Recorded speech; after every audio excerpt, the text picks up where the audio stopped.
Episode 114, Hot Water History, Wednesday night. Gary, what's going on? Oh, nothing much, Charlie. How are you doing?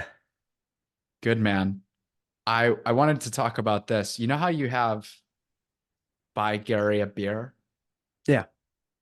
I think I might need like a buy Charlie some fruit type thing.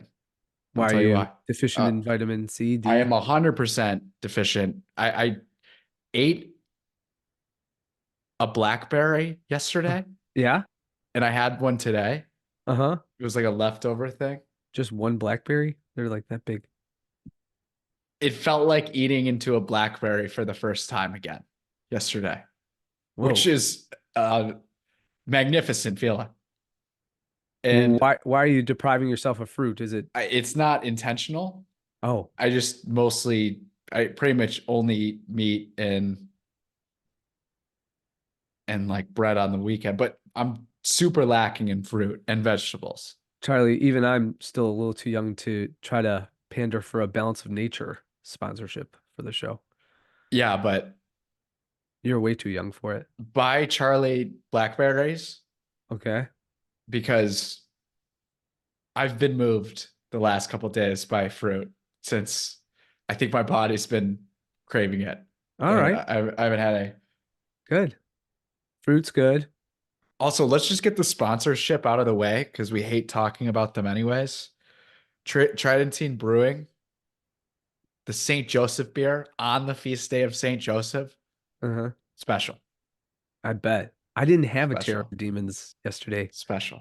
I felt that was dumb of me. I should have had a Terror of Demons IPA from Tridentine, but I was remiss. So that's the paid programming for Tridentine Brewing. Anyways, let's get into the show. We got Pope Francis. Boy, We you just should can't we should have music for Pope Francis, like whenever we mention him, you know? just the Star Wars theme whenever Darth Vader comes on. Yeah, so what's he up to now, Gary? Well, a book that was just released yesterday, or was it today? I'm losing track of time. My Twitter timeline's all off, in which from what I can tell, it's kind of a mini autobiography, but he goes off as he normally does because he's suffering from dementia of some sort, into off on tangents. And he ranted about how it's such a stupid and idiotic denial of one's health to have not taken, and the benefit of one's life to have not taken the COVID shot. Hmm. And he went on to say, as Eric Sammons reported, because he read more of the book or the long excerpt, whatever it is, from Pope Francis, that Pope Francis takes an explicit dig at Cardinal Burke, who, based on the ethical depravity or the non-existence of any ethics or morality pertaining to taking an abortion-derived shot, Cardinal Burke refused to take any mRNA vaccine or genetic serum, whatever you want to call it, elixir. And so as a result, Cardinal Burke did get sick apparently with COVID. If that's the case, probably the flu.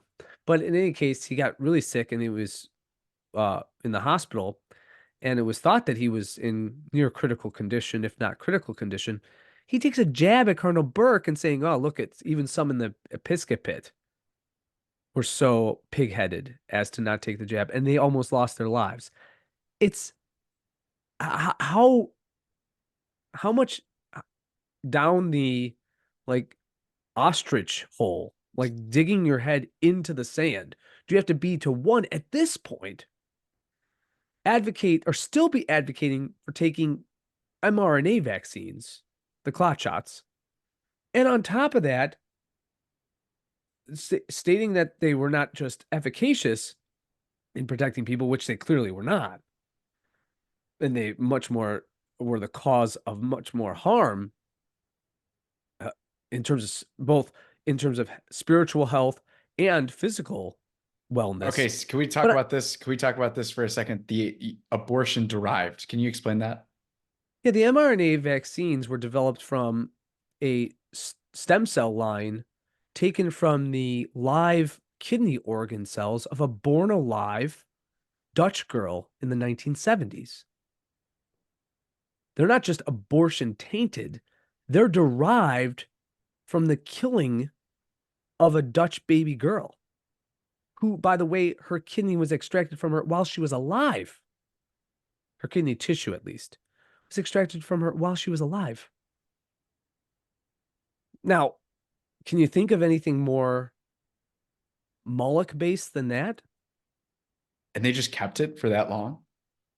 Right. They derived it from those stem cells, her kidney stem cells. You'd have to Yeah. look at more so the exact science of it. But yeah, the mRNA line is from her tissue. Ew. I didn't even know all that. Yeah.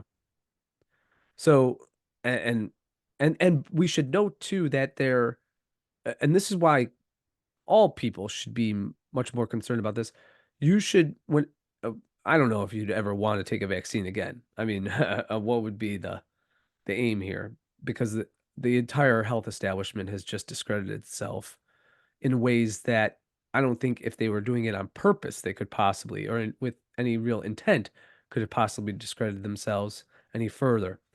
But you should check the number of things that are on the vaccine schedule as offered and promoted by the CDC. And I'd say anywhere, if you get a good list, anywhere from 25 to 40% of them are directly abortion tainted. Hmm. That they were derived from fetal stem cells, they were derived from the the cells of aborted fetuses and embryos. So, I mean, we are under moral obligation to avoid the use of such things. But you have a pope that's doing the exact opposite, which is what prompted my tweet in response to Francis's little autobiography. What an egomaniac they is to put out a I little can pull it up. autobiography reminding him everyone of how holy he is, which he's not. That's part of the irony. The other part of the irony, as the tweet reads, is that this was a response to a message put out by Michael Haynes, the Vatican reporter. He said, from the Vatican, in a book published today, Pope Francis stated, and today was yesterday, March 19th, notably on the solemnity of St. Joseph, Pope Francis, who acts as anything but a holy father and a good shepherd, stated that not taking, this is back to the tweet from Michael Haynes, stated that not taking a COVID shot was, in quote, being against the antidote, which is almost a suicidal act of denial. To which I retorted, ironic, the reality is it not? By taking the clot shot developed from the organ tissue harvested from a born alive Dutch baby girl and demanding that others bow to Moloch, you are preparing for an eternal suicidal act at Pontifex. Woe to you, Pharisee. Repent or get familiar with your demon roommates. The earthly clock is ticking.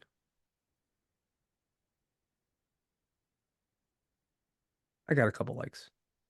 So, what do you say to a Catholic that reads that says that someone should never speak about the Pope that way? Why not? He's not a demigod. He's The supposed to be whole the Holy Seat of Peter. the He's Holy See of Peter is the office. The Holy See of Peter is but the he office. but he holds the office. He holds yeah, well, again, that's questionable, but let's say he is indeed the rightful successor of the See of Peter. He's abusive. Uh, you know, I mean, we have to remember that going back to the early days of the church, whether it's St. Paul correcting Peter or whether it's the patristic era, and you have John Chrysostom and St. Athanasius saying that the floors of hell are lined with the skulls of bishops. You have to understand that with that call to the ordained life of the episcopacy, you have an immense responsibility to, as Christ says, go feed my sheep. And what Francis is a totally inadequate person to have ever risen to that see. And if you just read whether it's our dear friend, may he rest in peace, George Neumayer's book, The Political Pope, or Henry Sears' book, or any of those who are Vatican insiders who are honest about or whether it's the Demos memo that was probably put out by, well, might maybe been written by Cardinal Pell and then put out posthumously after his death, obviously. This is a disaster of a pontificate. He sows division wherein the See of Peter is supposed to be the seed of unity for all Christians. He's supposed to be the prima inter pares, the first among equals among the bishops. And instead, he's a petulant caudillo child who, if he was ever to ascend to the papacy, should have been given a regent, but we don't do regents in the Catholic Church. So he should have never even sniffed the episcopacy. It is a terrible, terrible blight on the post-Vatican II church, but more so on the pontificate of John Paul II, that this man ever saw ordination to the episcopacy. He shouldn't have never been ordained a priest, but let's go beyond that. That could be an easy mistake made. His own superior general, Hans von Kolvenbach, said he was inadequate for any office within the church, any higher office within the church. That's in his report or his paperwork, if you will, his background work. So how did he get elevated so high and so quickly? Well, it's because of the St. Gallen group and what was going on in the thoroughly corrupt and detestably dark halls of the Vatican, that allowed this papacy to take place. And he's a scourge on the church. So what do we do with someone who's an open heretic, who's still a claimant at the very least to the See of Peter? I guess the question becomes, if we declare him an anti-pope, the term anti-pope is usually affixed to someone who is a claimant to the See of Peter, while the rightful claimant is alive or attempting to, if not occupying, the position of Bishop of Rome. The question is, can we have an anti-pope when there's no other claimant? And I would argue yes, because while no one else is claiming necessarily that they are the Bishop of Rome, or that this individual is the Bishop of Rome, he's so wrongly occupying the see because he's fundamentally doing what the Pope in his position and in his office cannot do. It's openly contrary to what the Pope ought to be doing, and that's leading people in the church's mission to salvation.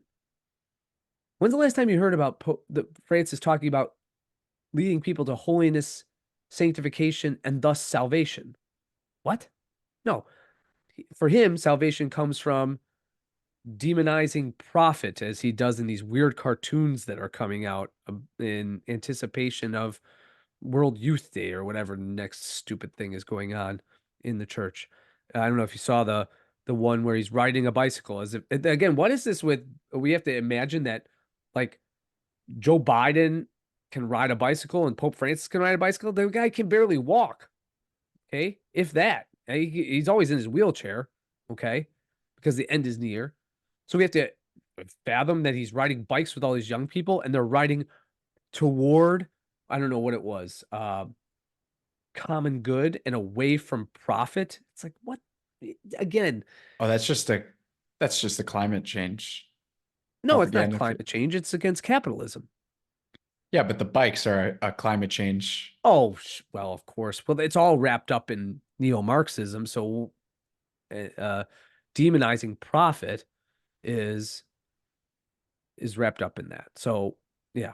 We have to it's towards sustainability or whatever that means. So this is where we're at. And to have a holy hate for this pope is a virtue. He's a demonstrably bad guy. I mean, what are you supposed to swear allegiance to a demonstrably bad guy? No.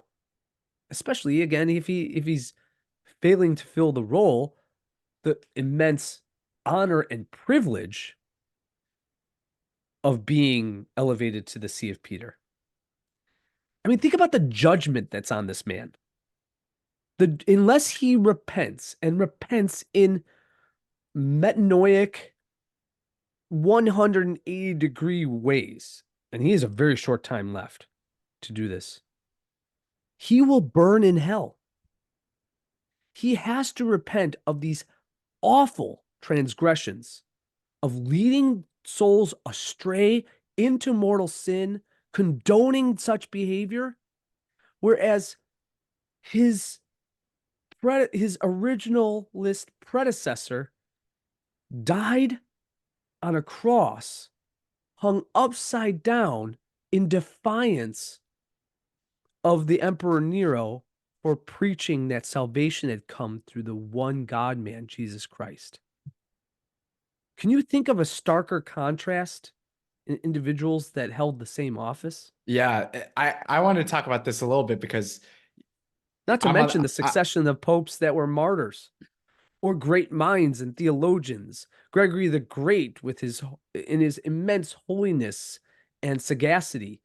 And you got dopey Jorge Bergoglio up there sheltering abusers like Father Marco Rupnik and celebrating bishops who turn a blind eye to the pedophilia going on in their diocese. Why? Because he's an ideologue. He just finds allies who support his notion of what the church should be, which is just an engine for neo-Marxist social justice. It's not the body by which we are able to be sanctified, deified, and thus win our salvation in the grace of God. He doesn't even know how to articulate that. Yeah, I was just playing devil's advocate with the seat of Peter questions, but that's something that drives me nuts about the Pope splainers is when they ask that question, is that yeah, he holds the seat of Peter. We want him to act more, we want him to be more like Saint Peter. Correct. He never even approaches Peter. By the way, he doesn't talk about Peter. He doesn't. He doesn't talk about apostolic martyrdom. He It doesn't is talk about it is interesting that young men hear more about the spiritual warfare going on right now from guys like Andrew Tate than Pope Francis. of course, You because know, he's living in what is ostensible luxury. He has 1,000 different sycophants, whether they're abortion activists or trans activists and trans people and every demonic circus thing going on in that awful audience hall of the Vatican that should be burned. I mean, of course, he's drunk on power. He's an immature 87 or 88 or 89, whatever, a year old child. And he's an abusive father. So where's the justice in that? His condemnation will be eternal and severe. And to that end, you can only exercise holy hate against such an individual. Pray for his conversion. Absolutely. yeah, he's getting pretty sick, right? He's not in the best He's health. not well. So these are this one would suspect the throes of someone who sees the end coming very shortly. Hmm. Of course, one of those sycophants in Chicago is Cardinal Archbishop Blaise Supich, or Blase, as I like to call him. And do you know what birthday he celebrated today, Blase? No. He turned 75, which by canon law, he's to offer his resignation to the Pope in retirement. He did so. He offered his formal resignation today.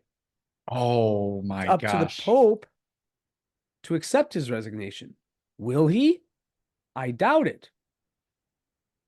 Just 3 years ago, the other heretic in a beautiful city, of course, his name's Cardinal Marx, Reinhold Marx, in one of the most beautiful cities where I felt an immediate connection because my ancestors are from near this area of Germany in Bayern, Munich, is the diocese, the archdiocese of Munich Freising.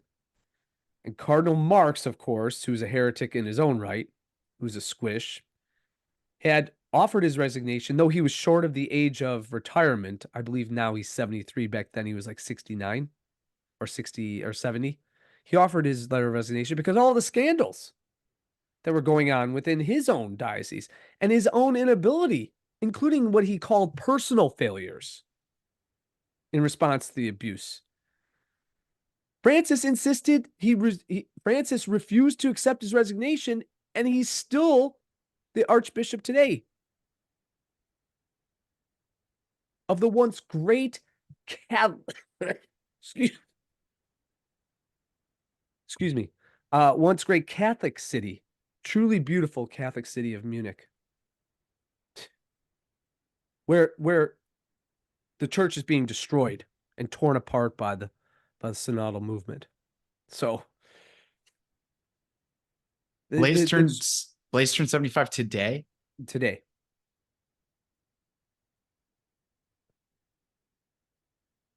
So, I mean, I'm willing to buy him a one-way ticket to back to Nebraska whenever Holy crawled out of.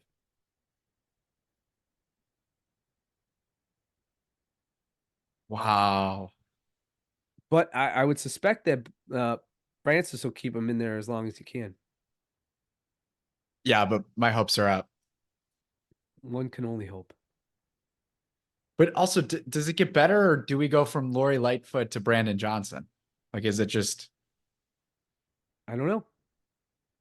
I don't know if this scourge that our Lord's permitting the demons and the devil to take place or to allow or perpetuate more so against the church will continue, or if it's going to get worse, if it's going to be abated by some traditionally minded, smart, grace-filled, and loyal son of the church. I don't know.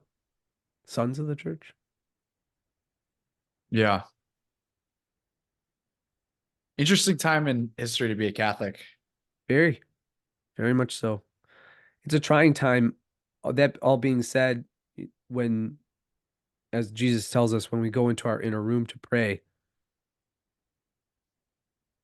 no heretic, no schismatic, no abusive paternal figure can get there, right? And when you receive the body, soul, and divinity of our Lord in Mass, again, no awful, corrupt, sinful bishop could get in the way of that. That's a wonderful thing. Yeah. Well, we did have other things we want to talk about. I'm cool with Yeah, sure. talking more about the Francis rant. Was special. That's probably the longest Francis rant you've had on the show. Really? Well, they're not in the single digits for sure. Yeah. Longest one or not. Yeah. You've kind of been on this for a little while now. Yeah, I On don't know this if there's words harsh enough hmm. to state or to characterize how disastrous this whole pontificate's been. And really it's been so people think of it as uh being more intensely destructive in the last several years. But it was pretty awful from the beginning. I mean, pretty awful and bad from the beginning. I remember reading Laudato Si, which was his first encyclical, and thinking this is just a disaster. So Maybe, I mean, it's obviously God's got it under control, but you see things like the attendance of the traditional Latin Mass continue to rise. Maybe that, that's the optimistic white pill of this all. right. In the whether it be subtle or vocal as mine is, defiance of Francis, what we're seeing is what Christ instructs in John, my sheep hear my voice, mine know me, right? And they come and follow me. And Jesus warns that there'll be false prophets.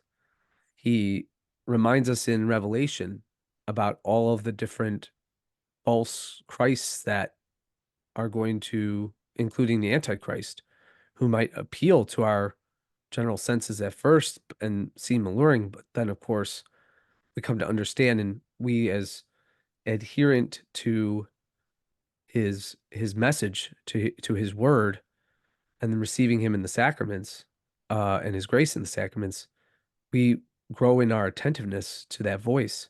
So our orthodoxy, our right praxis, our acts of charity, um, our loving obedience and fealty are intensified when and those can be it's a paradoxical true it's paradoxical so it's true despite the apparent contradiction that our faith and loyalty to God can intensify when there are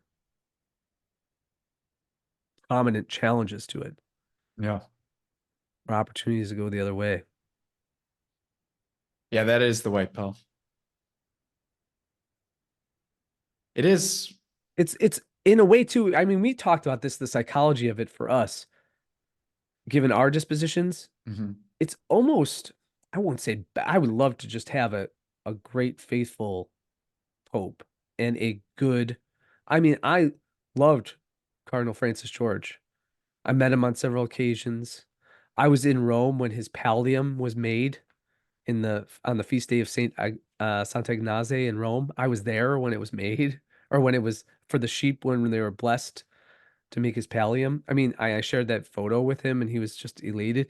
I love Cardinal George. And my life as a Catholic was strong during his time as Archbishop of Chicago. And so I it's not as though I need to be openly castigating current pope so as to sustain my spiritual life and my identification as a Catholic. But being defiant in Catholic has never been a problem for me. I think to be a Catholic, you have to be defiant. Yeah, that is kind It's of so the inherently countercultural. You right. have to pick up the sword of defiance, or more so the The shield of cross. defiance. The cross. The cross of defiance. The cross is a defiant act. Yeah, very much so. So be defiant. If you're going to be rebellious in this way. Be rebellious for God. Yeah. I think that's why you see all this growth despite Right? The the, church keeps expanding, yeah. you know? And one can understand why in certain sectors in religious life, particularly those congregations and dioceses where you don't have faithful leadership, vocations are down. But I saw just today, excuse me, the the Diocese of Columbus in Ohio has doubled its seminarian count in just like 2 years because they have a faithful bishop Hmm. who allows them to explore the liturgy of the Latin Mass and study in that way. And the seminary formation is so sound and orthodox and in keeping with how things have been rightly done in the church for centuries. Yeah. I want to do one more topic and then we can get to Oak Park. We got some Okay. stuff to talk about, but this kind Sure. of goes with what we were talking about a little bit earlier as far as the COVID stuff. What the data says about pandemic school closures 4 years later. Huh. This is the subtitle. The more time students spent in remote instruction, the further they fell behind. And experts say extended closures did little to stop the spread of COVID. Did little to stop the spread of COVID. Insert nothing. And perhaps exacerbated the spread of COVID. And its lethality, if there was such a thing for, again, those who were suffering from pre-existing conditions or were advanced in age. Listen to this. While poverty and other factors also played a role, remote learning was a key driver of academic declines during the pandemic, research shows, a finding that held true across income levels. But poverty and other factors also played a role. Right. Well, remember when they were saying that it was going to attack people of color, Right. right? So, and then teachers. There was that New York, I think the New York Times ran a piece. It got so absurdly melodramatic that there was a teacher that had written, or maybe it was a school administrator, and she got widely syndicated and published. Was like, well, now that the kids are being forced back into school, the question is, to who do we sacrifice? That was the title of the piece. Who do we sacrifice? Like, oh, good God. The psychological damage that was done to these people, they'll never recover.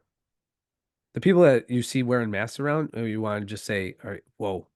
So the psychological damage that was perpetuated against you, that's an absolute abhorrent crime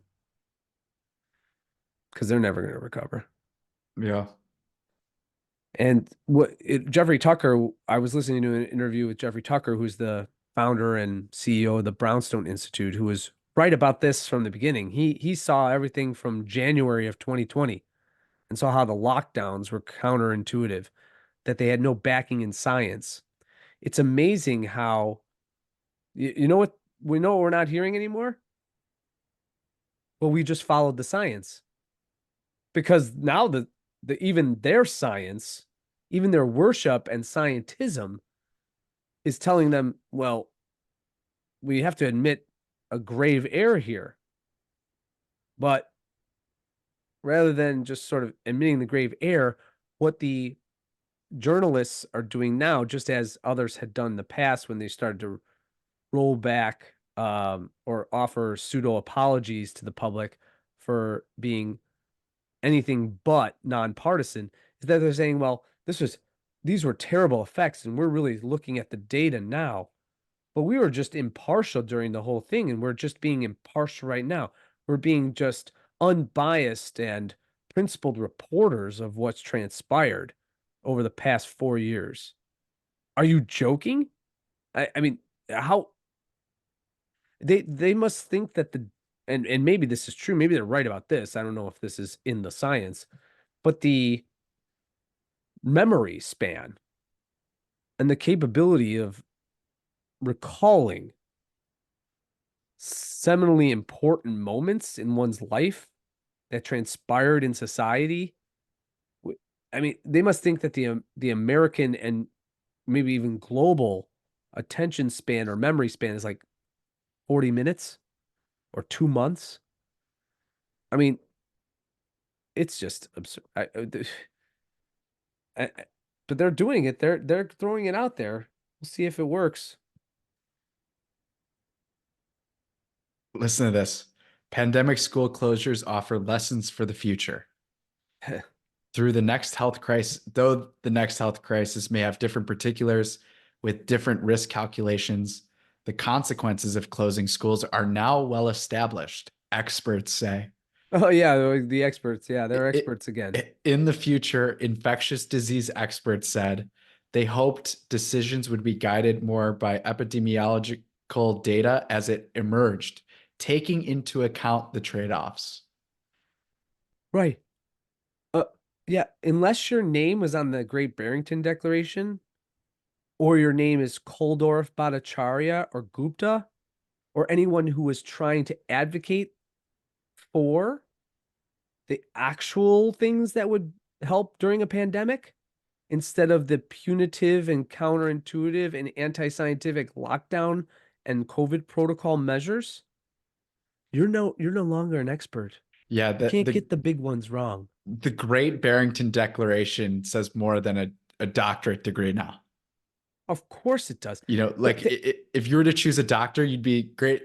Did you sign the did you sign the GBD or yeah, no? yeah. Were you at least listening to and then concluding that the signers of the Great Barrington Declaration were correct or could have been correct, right? Yeah, because that's all I If need to. That's all I that's all I really need to need to know. know.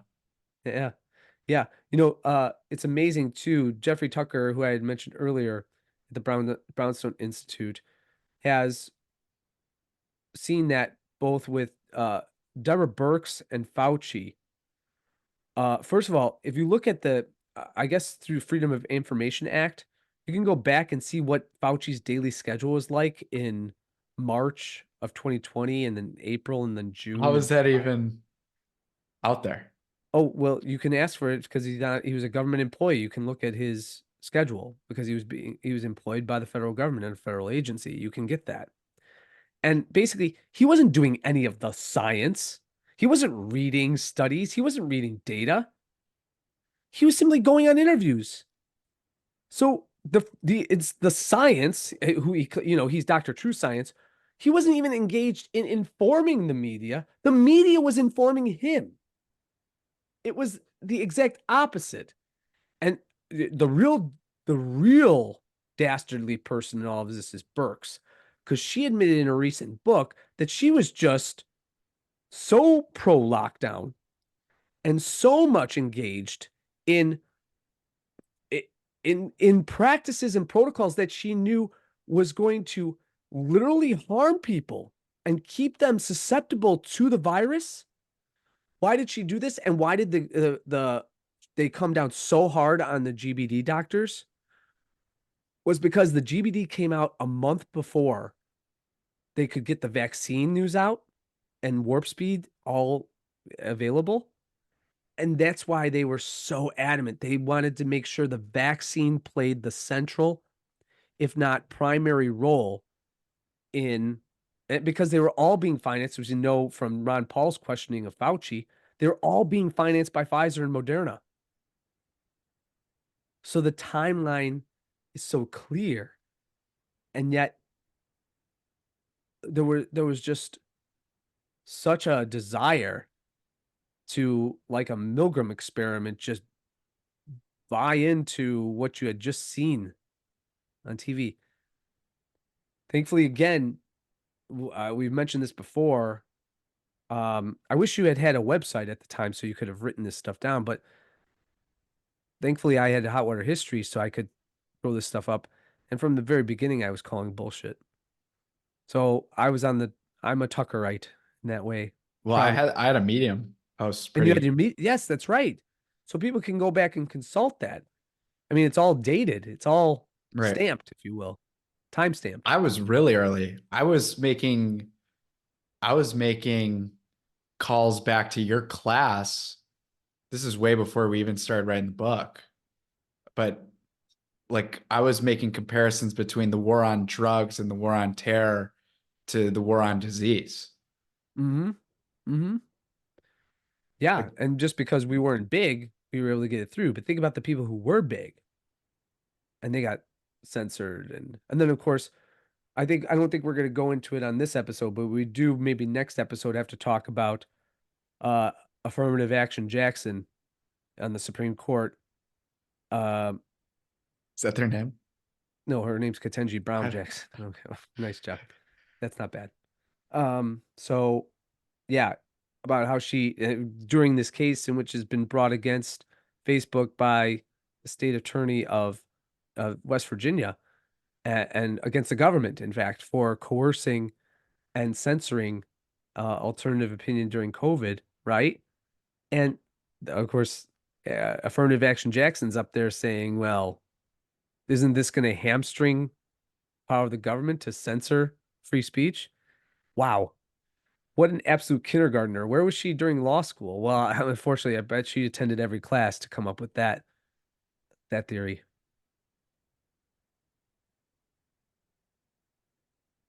Are you ready to get into the people's favorite segment? I am. Meanwhile in Oak Park. Well, you know what it is. Meanwhile, in Oak Park. Awesome. We've got a couple things here. We're last week's episode was pretty electric. We started it off. If you haven't listened to it, definitely recommend giving it a listen, especially at the beginning, since we talk about the Ravi Parakat saga here and how he apologizes, kind of. Oh, come on, Ravi. Kind of. Don't apologize. Never apologize. It's a letter to the editor of the Wednesday Journal. It's titled Clarification and an Apology, Ravi Parakat. What happened at the Oak Park Village Board Finance Committee meeting on February 22nd, which I'll give a little more background to. Yeah, give a short summary. And you and I both have the film evidence is public and it's just as good as it sounds. Oh, yes. And Vicky Skaman just breaking down. Can't run a finance meeting because an off-color tangential joke has been made. Of course, it has to all to be directed toward her. so the way the story goes is the interim CFO, the chief financial officer of the village board, they're kind of just chatting before the meeting. The interim CFO previously worked at another village or town where the chief of police shot the mayor. And they're recalling this story. And supposedly Ravi whispers to one of the village trustees near him, maybe we need to talk to the chief of police. Okay. And Vicky Skaman, the village president, she's kind of marinating on that for 10 minutes. And you could watch the videos online. It's pretty awesome. But 10 minutes in, this person's giving a presentation. They're like mid slideshow. And she calls a recess and storms out as she says that she doesn't deserve to be this angry while on the meeting. So that's where we're at. Yeah. That's the February 22nd Village Board Finance Committee meeting. What happened at the Oak Park Village Board Finance Committee meeting on February 22nd has been a source of much speculation and discussion over the past week. I would like to share what happened on that day. Just before the meeting, Donna Gaydon, our interim CFO, told us a story about a police officer shooting the mayor in Long Beach, New York, where she served previously. I leaned over to trustee Lucia Robinson, who is sitting between me and President Vicky Skaman, and said, I wonder if our chief knows. The finance committee meeting started shortly thereafter. 10 minutes into the meeting, President Skaman called for a recess, referring to my remark. She then decided to adjourn the meeting and told me that she expected an apology. Surprised and taken aback, I followed her out of the council chambers asking, Vicky, can we talk? She waved me off with a no and walked away. Mm. That is what happened on February 22nd. I have again reached out to President Skaman to clarify the misunderstanding and to offer my apology for the mental and emotional distress that my remark caused her. I look forward to hearing back and working with her to figure out the best way forward. That's not really an apology. That's what the Wednesday Journal called it. Oh, well, Wednesday Journal can attach a title to anything, but that's not an apology, it's an explanation. It gets better. Mm. Next article. Trustee's letter not enough to fix, quote, bullying behavior, Oak Park's village president says. Tensions between village president Vicky Skaman and trustee Ravi Parakat play out in public.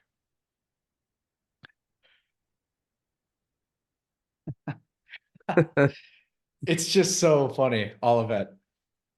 Like, this isn't like a WWE pay-per-view we're talking about here. This is people's taxpayer money going to public drama and deciding if it was a joke, if it wasn't a joke. He said, she said. Well, at least it's a little interesting. This isn't what we would call par for the course. Maybe they're trying to get a reality show to fund everything else in the same. Maybe they're just. This would be real world Oak Park. Right? Yes. Everybody has a government job. Maybe that's their whole plan. Yeah. Is they get the reality show. They get the Keeping Up with the Oak Parkers bailout. Nearly a month after Oak Park Village President Vicky Skaman abruptly ended a finance meeting over a comment a colleague made, the issue is playing out in public. At the regularly scheduled village board meeting Tuesday, Skaman publicly addressed a comment trustee Ravi Parakat made February 22nd that Skaman said she felt was threatening. At the time, the comment was reported to be a, quote, joke, and Parakat wrote that it came in reference to a story interim chief financial officer Donna Gaydon told about a police officer shooting in New York, where she previously worked. The Wednesday Journal reported about the issue, but neither Skaman nor Parakat wanted to directly address the issue, each saying they'd like to focus on the positives.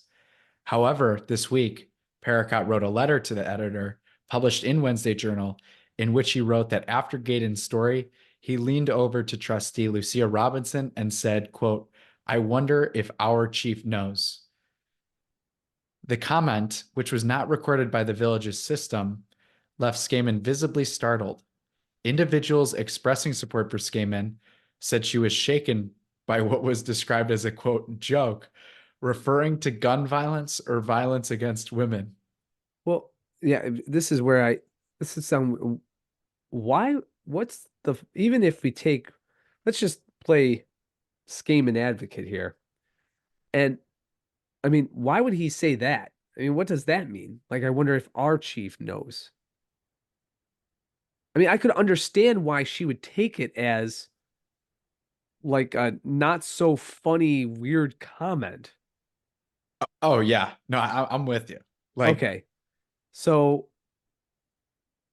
I think Ravi has to explain what was the purpose of, or right. what was attempting to be communicated, even Right. if what was attempting to be humorously. Right. It's kind of a bad move by Ravi, right? Because he fails to do two things. He fails to, one, double down and triple down, which you have to do in this situation if he was joking. Or you have to explain like why the joke was bad. And Yeah. And like, hey, I was just making like a tongue-in-cheek remark about our chief of police. Like, he could have just been making like a bad dad joke here. I mean, yeah, or because her name's Shatanya, the police chief, something like, holy Shatanya, I wonder if she knows. Yeah, right.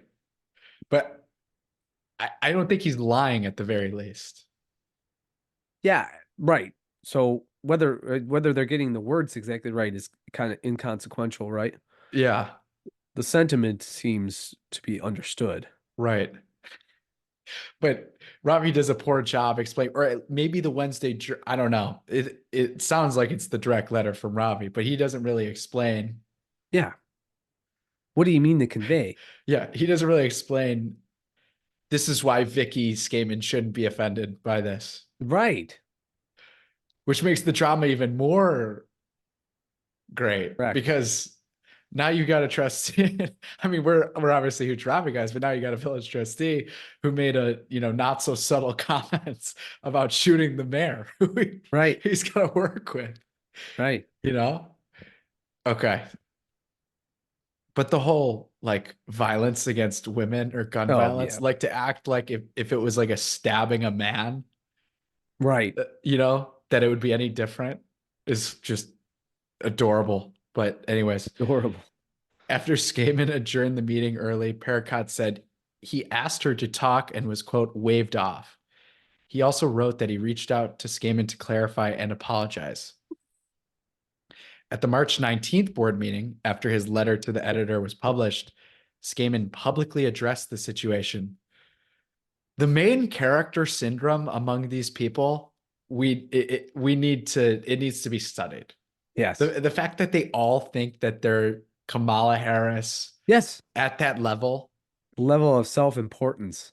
I mean, yeah, you know how Tom Woods' book on the COVID hysteria is called Diary of a Psychosis? That'd be a Yeah. perfect title for the Chronicles of the Oak Park Village Board. Right. Diary of Psychoses. Really, it's all one shared psychosis, but go ahead. Quote, I take seriously my responsibility to shut down abusive bullying behavior that is unproductive, violates our values and guidelines as a board in how we operate, and interferes with our work, she said. Pericott's letter to the editor does not represent the facts, quote, consistent with the intention to repair harm, Skaman said. She added that she is trained in restorative justice and Of course she is. said she understands when, quote, bullying behavior leads to an individual changing facts to suit their own agenda. At the March 19th meeting, Skaman also said she has been reflecting on her experience as a woman in the position as village president. Quote, I am resilient and powerful in how I lead with empathy and compassion, she said. Vicky Skaman said that about herself. Of course. Quote, holding this perspective that my service is not about me helps me not internalize criticism and work to learn from a differing perspective.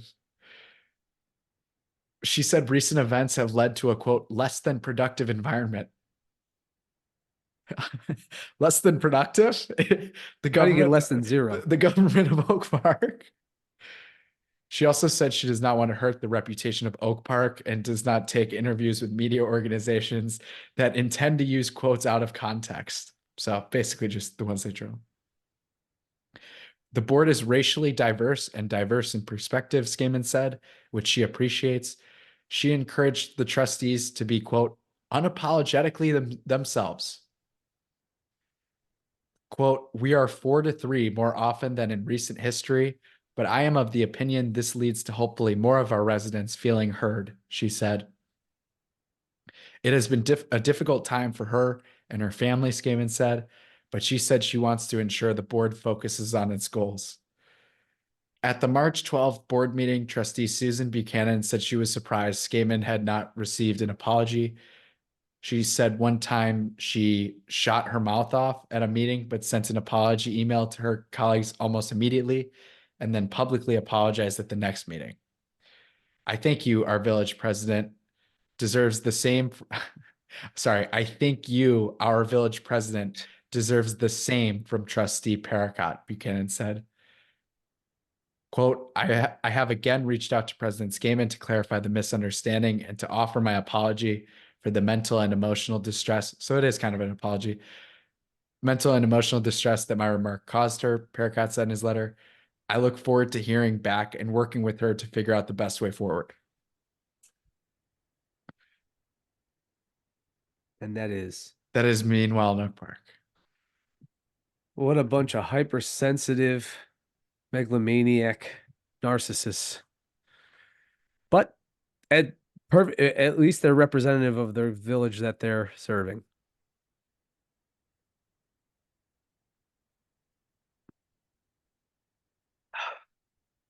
I'm enjoying this saga. Yeah. Yeah.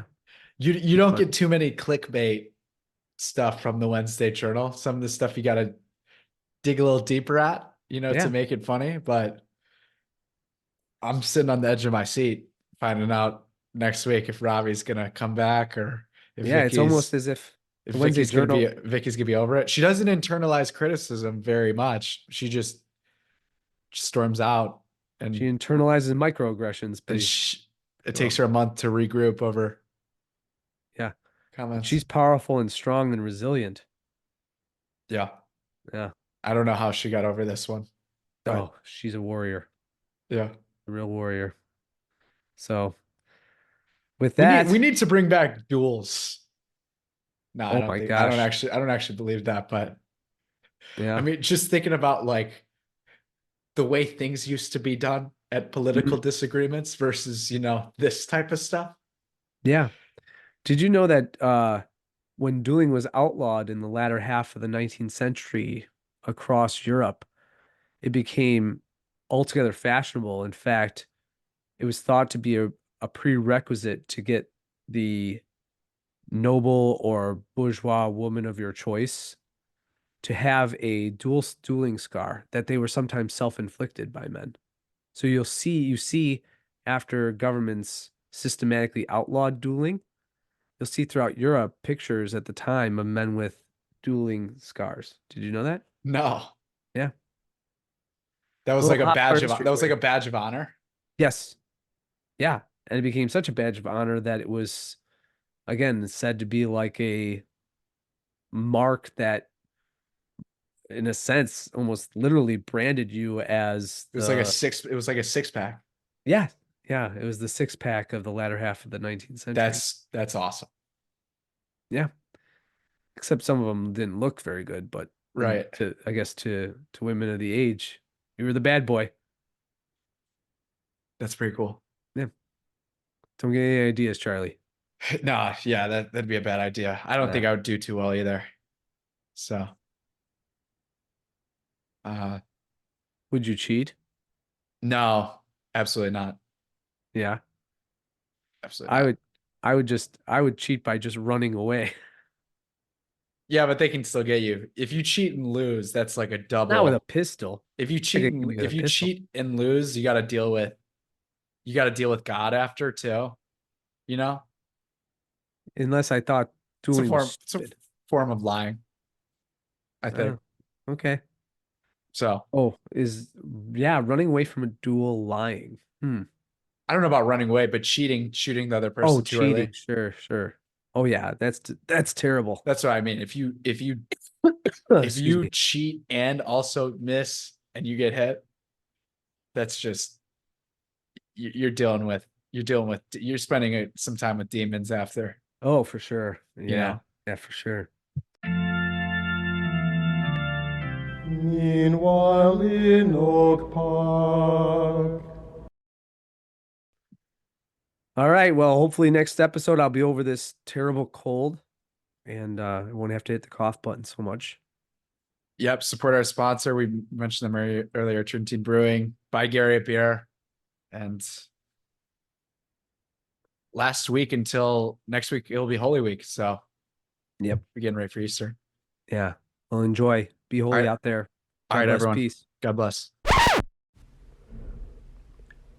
What then will the Catholic Christian do if a small part of the Church has cut itself off from the communion of the universal faith?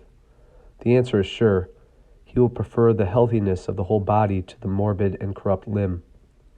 But what if some novel contagions try to infect the whole Church, and not merely a tiny part of it? Then he will take care to cleave to antiquity, which cannot be led astray by any deceit of novelty. What if in antiquity itself 2 or 3 men, or it may be a city, or even a whole province, be detected in error? Then he will take the greatest care to prefer the decrees of the ancient general councils, if there are such, to the irresponsible ignorance of a few men. But what if some error arises regarding which nothing of this sort is to be found? Then he must do his best to compare the opinions of the fathers, and inquire their meaning, provided always that, though they belonged to diverse times and places, they yet continued in the faith and communion of the one Catholic Church. And let them be teachers approved and outstanding. And whatever he shall find to have been held, approved, and taught, not by 1 or 2 only, but by all equally and with one consent, openly, frequently, and persistently, let him take this as to be held by him without the slightest hesitation. Saint Vincent of Lérin, 434.